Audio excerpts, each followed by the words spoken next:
Hi there everyone, I'm Tyler, and I'm here to count down my top 10 episodes to one of my favorite TV shows, Star Trek: The Next Generation. Let's see what this Galaxy-class starship can do. I've been a big fan of this series for a long time, and for good reason. It's one of the most iconic sci-fi shows ever made. Of course. And because there were so many great and memorable storylines, Y'all must be mistaken. narrowing my picks down to 10 wasn't easy. No, you can't. Don't even try. But I did it. So grab yourself a shot of prune juice. Oh. Warriors drink. Let's get this countdown started. Let's see what's out there. Engage. As we continued our excavation, we found one other thing I haven't shown you yet. We've tried to leave everything as we found it.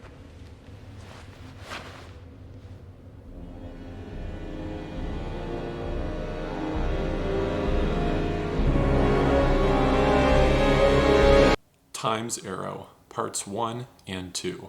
The Enterprise has been recalled to Earth, where Data's head is discovered in an old cavern underneath San Francisco after apparently being there for 500 years. An investigation leads the crew to discover that aliens have been harvesting human neural energy in the 19th century. Help me out.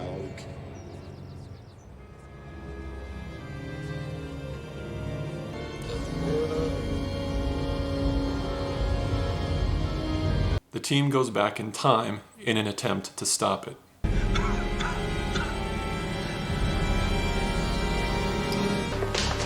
Doctor!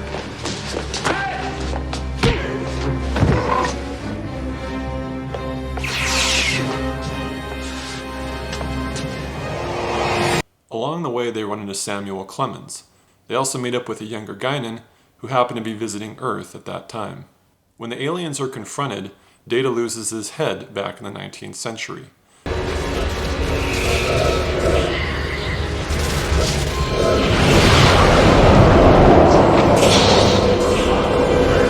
But they bring his body back and are able to reconnect the one that was discovered in the cavern. The alien plot is eventually thwarted, but interestingly, Data's head ends up being part of a really long time loop.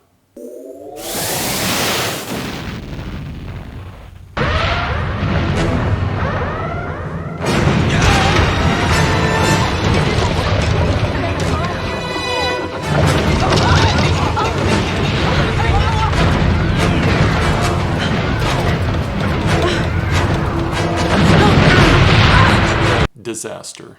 The Enterprise strikes a quantum filament, causing severe damage to the ship.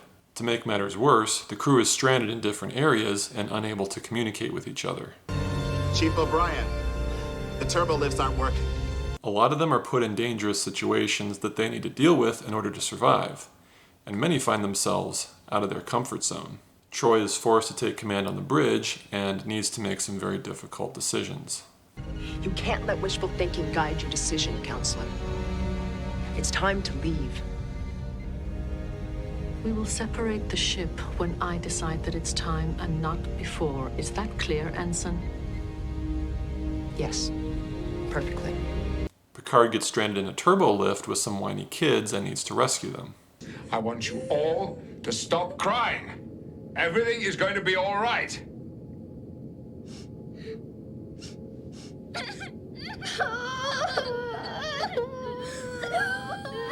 Data and Riker try to prevent a way to keep the warp core from breaching in engineering. Crusher and LaForge are trapped in the cargo bay, facing death by radiation, and risk their lives to save the ship.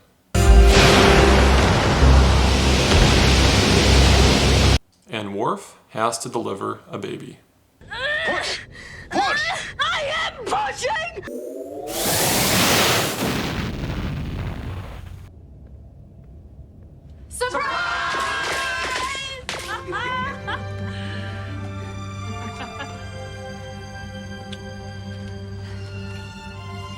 I love surprise parties. Parallels. After returning from a Batleth competition, Worf finds himself shifting between different realities. He notices small things begin to change, like the cake at his birthday party. thought the cake was chocolate. Don't I wish? Or when Picard suddenly appears out of nowhere. So, how old are you, Mr. Worf? Captain, I was told you could not attend. His shifts between realities end up becoming so drastic that in one he finds himself as first officer aboard the Enterprise My uniform has changed. and is even married to Counselor Troy. Later on, we even get to see Enterprises from other realities begin to merge into one. What the hell is happening? The episode plays around with a lot of different ideas, and we even get a glimpse into a reality that's quite startling. We won't go back. You don't know what it's like in our universe. The Federation's gone. The Borg is everywhere.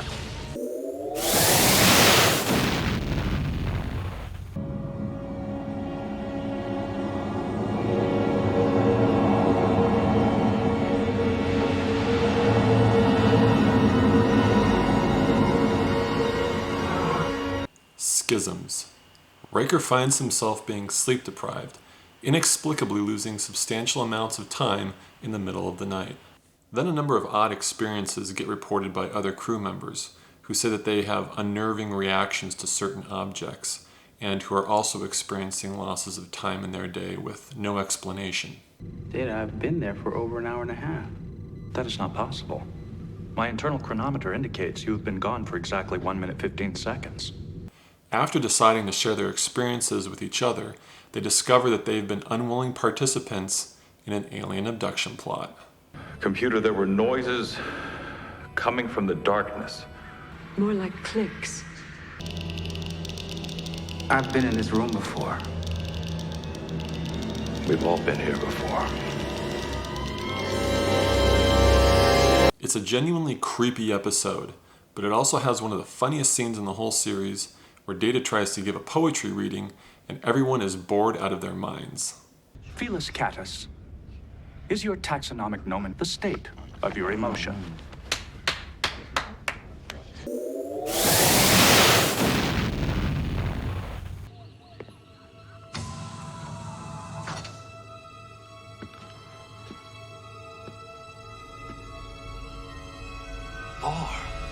Looks like we have ourselves a family reunion.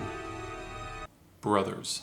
While the Enterprise rushes to take a young boy to a starbase for emergency medical treatment, Data suddenly snaps, terminating life support to the main bridge, causing the bridge crew to evacuate, and locks out the main computer with an impenetrable access code. 3 Tango 732 Victor 731178888 732 4767 9764376 Lock. He takes the Enterprise to a remote planet, where he beams down and is surprised to discover that his creator, Dr. Noonien Soong, is still alive. You're right on time. He explains that he activated a homing device, which also inadvertently summons Lore, Data's maniacal android brother. Data finally gets some answers about his origin and gains some insight as to why he exists. Soong later reveals that he's dying and presents Data with a gift.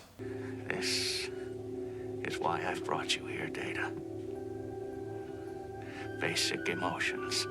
Data seems to be on the verge of attaining his ultimate wish, of becoming more human. However, Lore intervenes and poses as Data while Soong installs the emotion chip. Often wrong's got a broken heart. Can't even tell his boys apart. Even though Lore sabotaged Data's chance of having emotions, by the end of the episode we're left wondering if Data actually possesses the ability to forgive his brother.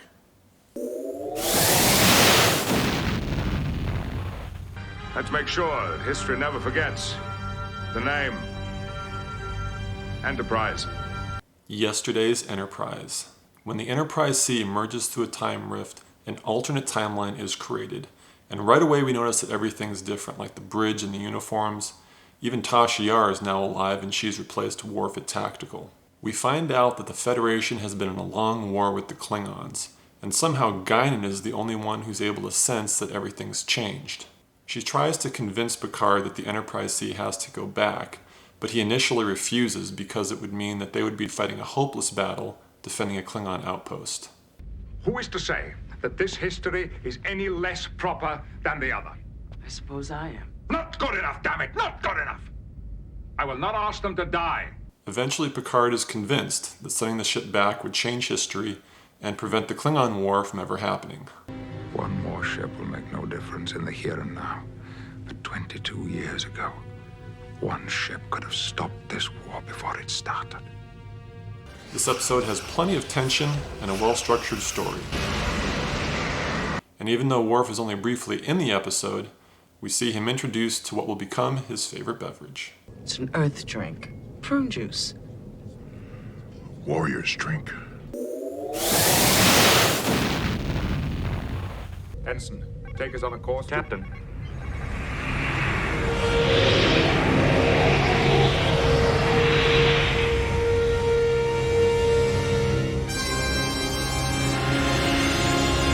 Clues.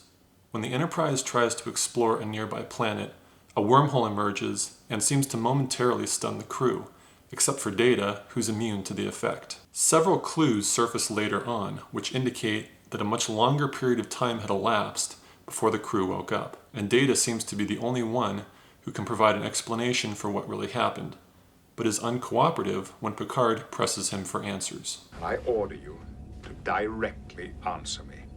What really happened to us? I cannot answer that. We find out that when Data originally revived the crew after they were stunned, the Enterprise was threatened with destruction by a powerful isolationist alien race called the Paxans. In an interesting twist, it turns out that Picard was responsible for having the crew's short-term memory erased and ordering Data into silence, to conceal the aliens' existence in a bid to save everyone's lives. However, after these events are revealed, the Paxans appear and threaten to destroy the ship again. Picard agrees to have the crew's short-term memory erased a second time, only now eliminating all of the clues that were left behind to indicate that the alien encounter took place. And Data ends up being the only one to secretly retain knowledge of everything that happened. All hands abandon ship! Repeat! All hands abandon!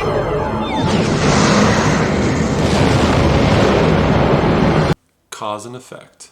The Enterprise gets caught in a time loop, and each time it results in the total destruction of the ship with all hands on board, which is triggered by a collision with another Federation ship. The vessel is on a collision course. Impact in 36 seconds. As the crew keeps repeating these time loops, they start having feelings of deja vu. Something wrong, Mr. Worf? I am experiencing Nipah. The feeling I've done this before. I've been having the same feeling. And they slowly begin realizing that they need to figure out what they need to do differently to prevent the loop from being triggered and starting all over again. Perhaps we should reverse course. For all we know, reversing course may be what leads us into the crash. Because we see the same events play out multiple times throughout this episode, what keeps it from being too repetitive is that the episode's director, Jonathan Frakes, used different camera angles during certain scenes to keep it visually interesting. Dear Commander Maddox, in reference to your most recent letter, I agree that your study lacks sufficient primary source information on my programming and operation. Therefore, in response to your request, this correspondence will include a complete record of my activities during a normal day, with particular emphasis on my perceptions of friendship. Data's Day. We follow Data as he recounts a typical day aboard the Enterprise. However, his day ends up turning out to be anything but uneventful. He's going to serve as best man to Chief O'Brien and Keiko's wedding, takes some dance lessons from Dr. Crusher, and ends up crossing paths with a Vulcan ambassador who turns out to be a spy for the Romulans. The episode's tone happens to be one of the lightest of the entire series. Even though we view everything from Data's perspective, there are a lot of amusing moments. Stop, Data! As he struggles to better understand human behavior and relationships. Well, we're finally here, my #1 episode. And it shouldn't surprise you why it's in the top spot. It's the biggest, baddest, most epic 2-part episode of the entire series. Magnify.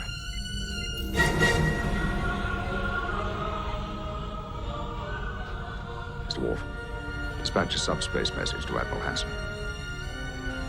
We have engaged the Borg.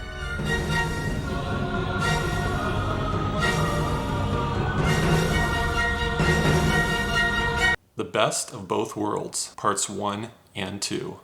After Q initially forced an encounter with the Borg a year earlier, Picard's worst fear is now realized. The Borg have arrived, and the stakes couldn't be higher. They've entered Federation space, destroyed a colony on a direct course for Earth, with only one goal: its total assimilation. Fire all weapons.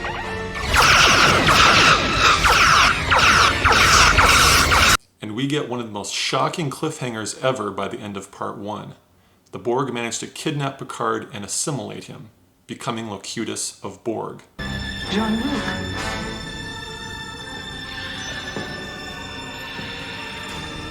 Riker is forced to try and kill his former captain by firing a massive energy weapon from the main deflector dish to destroy the Borg cube. Resistance is futile. Your life, as it has been, is over. From this time forward, you will service us. Mr. Worf, fire. The tension doesn't get any bigger than that.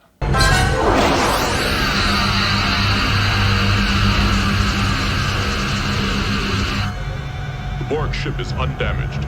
But the Borg manage to escape and continue to Earth, where they obliterate a massive number of Starfleet vessels.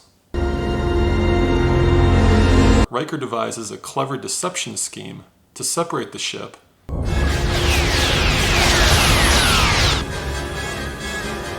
and manages to get Picard back.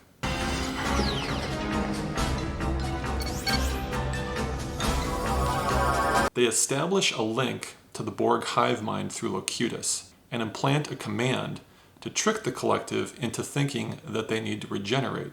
The Borg cube starts to shut down, leading to a self-detonation.